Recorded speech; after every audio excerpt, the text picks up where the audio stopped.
সুস্থভাবে আজকে কি ঘটনা হয়েছে? হ্যাঁ, আজকে আমি দাদার সাথে সকালে ফোন করে আসার পর আমি কাজে এলাম, স্কুটি নিয়ে এসেছি। এখানে একটা মেয়ে মানুষ, আপনারা ভাবতে পারেন। হ্যাঁ, আসার পর দেখলাম কি প্রায় 50-60 জন ছেলে আমার এখানে এসে আমার স্পটে আমার ঘর যা আমি বানিয়েছিলাম, আমার রেবাররা বানিয়েছিল, সবকিছু উৎখাত করে নদীতে ফেলে দিয়েছে। আপনি যে দুইটা টিমের কথা বললেন, এটা কোন টিমের লোক ছিল? একটা তো বিজেপি লোক ছিল, আজকে যারা এসছে এরা তীব্রমতা থেকে। আমি আমার ডিউটি করতেছি স্যার। ছেলেটা ছিল, উনি মাথায় হেলমেট এবং মুখে কাপড় বেঁধেছেন। হয়তো আমি বাকিদেরকে এমনি চিনি না, কিন্তু দেখলে হয়তো চিনবো, কারণ ওনাদের সাথে আমি আরেকবার মিট আমার হয়েছিল বিগত কিছুদিন আগে। তো আমি আশা করি যে ওনাদেরকে আমি চিনতে পারবো।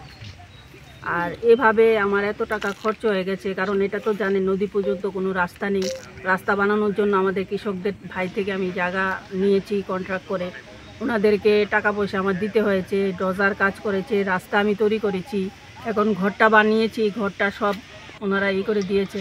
এবং আমাকে স্পটে বলেছে যে আজকে আমি মেয়ে দেখে আমি বেঁচে গেছি, যদি আজকে পুরুষ হতো তাহলে ওরা পিস পিস করে এখানে সন্ধি বলেছিল এই কথাটা, পিস পিস করে ফেলেছে।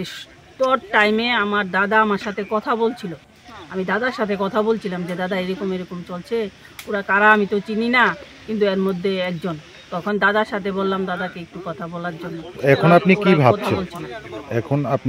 এখন তো ত্রিপুরা রাজ্যের মুখ্যমন্ত্রী ডক্টর মানিক সাহাজি আমাদের ত্রিপুরা রাজ্যের উন্নয়নের সাথে কাজ করছেন, এবং উনি চায় ত্রিপুরা রাজ্যের প্রত্যেকটা এলাকায় যাতে উন্নয়ন পৌঁছে, সেই লক্ষ্যটাকে সামনে রেখেই তো আমাদের, কারণ আগামী দিনে যদি এই নদী ভাঙে তাহলে এলাকার মানুষ নিঃস্ব হয়ে যাবে।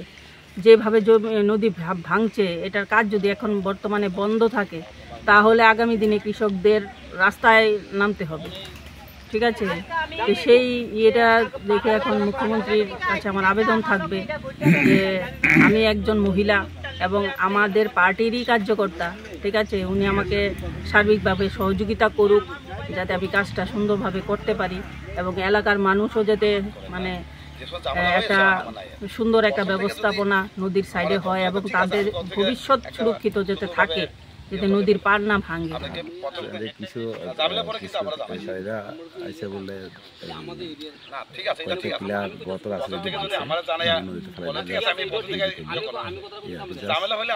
বলে কিসের ঘর ছিল?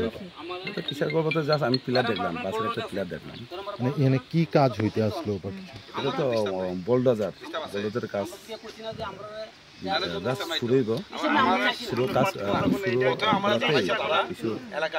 বাধা দিচ্ছে। কি কারণ তাইলে আপনি কি কইবেন যে যারা উন্নয়নের বাধা দিছে তারা তাহলে উন্নয়ন বিরোধী? শুনেই এই কারণে আমি আসলাম না, এটা কি কইবেন যারা উন্নয়ন